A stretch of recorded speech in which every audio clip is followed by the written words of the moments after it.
안녕하십니까. 8월 9일 산업뉴스입니다. 해외 기업들이 치열하게 경쟁하던 플라스틱 밀폐용기 시장에서 국내 기업이 내열 강화 유리로 만든 밀폐용기를 출시해 화제가 됐습니다. 세계 83개국으로 수출될 만큼 해외에서도 인기가 많은데요. 최근에는 중국에서의 성과가 두드러지고 있다고 합니다. 김민지 기자의 보도입니다. 치열한 경쟁 시장 레드오션과 미개척 시장 블루오션의 합성어 퍼플오션.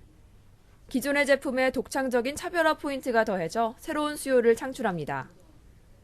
이를 잘 보여주는 국내 중견기업이 있습니다. 락앤락과 타파웨어 등 해외 기업들이 치열하게 경쟁하는 밀폐용기 시장에서 기존의 플라스틱이 아닌 유리를 활용해 유리 밀폐용기 시장을 열었습니다. 독자적인 기술을 바탕으로 지난 2005년에는 국내에 없던 새로운 아이템인 내열 강화 유리 밀폐용기 그라스락을 출시하였고 현재 국내뿐만 아니라 세계 83개국에서 1시간에 7,200개씩 판매됩니다. 이 기업의 밀폐용기는 내열 강화 유리로 만들어집니다. 열에 강한 내열 유리와 깨지지 않는 강화 유리의 강점을 접목한 기술입니다. 또 플라스틱 밀폐용기보다 무겁다는 단점을 보완하기 위해 3년에 걸친 연구개발 끝에 가벼우면서도 튼튼한 강화 유리를 개발했습니다. 특히 세계 83개국에서 1시간에 7,200개씩 팔린다는 이색적인 통계 수치를 보유할 만큼 해외에서 인기를 끌고 있습니다. 최근에는 중국 시장에서 큰 성과를 내고 있습니다.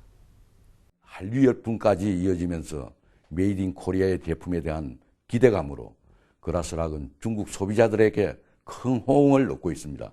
중국 바이어의 요청으로 중국 수출용 그라스락 패키지에 한글 표기도 사용하고 있다는 점입니다. 수출에 성공한 전략은 제품의 우수성뿐 아니라 각 나라 문화를 고려한 마케팅입니다. 중국 수출 제품을 보면 중국인들이 선호하는 붉은색의 복이라는 글자가 거꾸로 새겨 있습니다. 선물을 받는 사람의 방향에서 복이 들어온다는 의미입니다. 후발주자들이 많이 등장했지만 기술력 부족으로 성공을 거두지 못하고 있습니다. 유리의 물성 연구와 품질 향상 등 끊임없는 연구개발 노력이 시장 점유율 80%대를 유지하는 비결입니다. 산업뉴스 김민지입니다. 아시아 최초로 3D 캐릭터가 주인공인 영화가 스토리뿐만 아니라 제작 과정에서 사용된 기술로 주목받고 있습니다. 우리나라 자체의 기술이라고 하는데요. 어떤 기술인지 살펴보겠습니다. 이 영화는 야구하는 고릴라 링링과 고릴라를 조련하는 15살 소녀 웨이웨이의 우정과 꿈에 대해 이야기하고 있습니다. 영화 제작 과정에서 다양한 기술적 시도들이 적용됐다는 점에서 귀추가 주목되는데요. 시각효과 스튜디오를 운영하고 있는 이 업체는 100% CG인 고릴라 캐릭터에 생동감을 불어넣기 위해 질로스 퍼라는 프로그램을 자체 개발했습니다.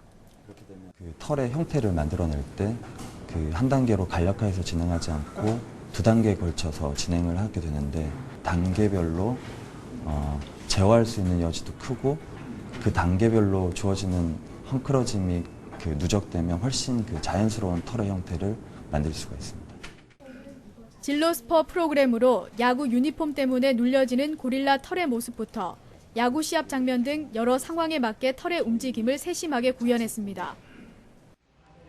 이 CG 프로그램은 미국의 대형 스튜디오에 이어 세계에서 4번째로 만들어진 것으로 아시아에서는 최초로 적용됐습니다. 이후 다양한 데이터를 종합적으로 고려해 많은 수치들을 계산하는 렌더링 작업을 통해 디지털 캐릭터에 사실감을 부여합니다.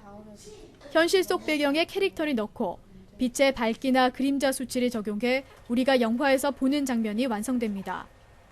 긴 테스트와 연구 과정을 거치면서 저희 프로젝트에 맞는 렌더링 환경을 구축하였고 또 효율적이고 기능적인 작업 공정을 구축하였다는 것이 저희 팀의 비결입니다. 할리우드 영화에서나 봤던 실감나는 디지털 캐릭터를 이젠 우리 영화에서도 만날 수 있게 됐습니다. 산업뉴스 박은희입니다. 우리나라의 7월 IT 수출이 지난해 같은 기간보다 10.1% 증가한 140억 7천만 달러를 기록하며 호조세가 지속됐습니다. 수입 역시 6.1% 증가한 67억 5천만 달러로 이로 인해 무역 수지는 73억 2천만 달러의 흑자를 보였습니다. 특히 휴대폰과 반도체, TV 등의 수출 호조가 계속되면서 IT 수출은 11개월 연속 증가세를 이어갔습니다. 올해 7월까지 누적된 IT 수출은 953억 달러, 무역 수지는 493억 달러로 집계돼 역대 최대치 기록을 경신했습니다. 한국생산성본부는 지난 8일 서울 인사동 가나인사아트센터에서 카본 풋프린트 서울 2013 전시회를 개최했습니다. 개막 행사에는 한진현 산업통상자원부 제2차관과 진홍 한국생산성본부 회장 등이 참석했습니다. 에너지 절약 저탄소 배출 제품과 예술의 만남이라는 주제로 열린 전시회에는 국내외 13개 기업이 10여 명의 예술가들과 함께 제작한 다양한 예술 작품들이 선보였습니다. 이번 행사는 생산 과정에서 온실가스 배출을 절감하거나 에너지 효율을 증대시킨 제품 등을 예술 작품으로 재해석해 국민들에게 보다 쉽게 다가가고자 기획됐습니다. 계속해서 주요 산업단신입니다. 사용 후 핵연료의 처리 방식을 결정하는 공론화위원회가 출범할 예정입니다. 한편 산업통상자원부는 사용 후 핵연료 공론화위원회 위원을 인선하게 될 추천위원회를 지난달 말 구성했습니다. 황해 경제자유구역 한중지구가 경제자유구역에서 해제됩니다. 한중지구는 경기 침체에 따른 낮은 사업성으로 5년 넘게 사업 추진이 지연돼 왔습니다. 미래창조과학부는 악성 코드가 은닉된 모바일 게임 앱이 유포되고 있어 스마트폰 이용자들의 각별한 주의를 당부했습니다. 악성 코드에 감염될 경우 사용자 위치 정보가 수집되거나 내장 데이터가 삭제될 수 있습니다. 전국경제인연합회에 따르면 업종별로 윤리 경영을 통해 강조하는 내용에 차이가 있는 것으로 분석됐습니다.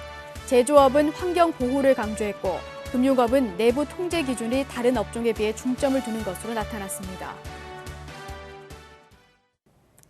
아무리 우수한 제품이라도 소비자의 특성을 고려하지 않은 제품은 선택받기가 어렵습니다. 앞서 전해드린 밀폐용기 업체들처럼 각 국가별 문화나 특성을 고려한 전략으로 해외 시장 개척에 나서야 할 겁니다. 이상으로 산업뉴스 마칩니다. 고맙습니다.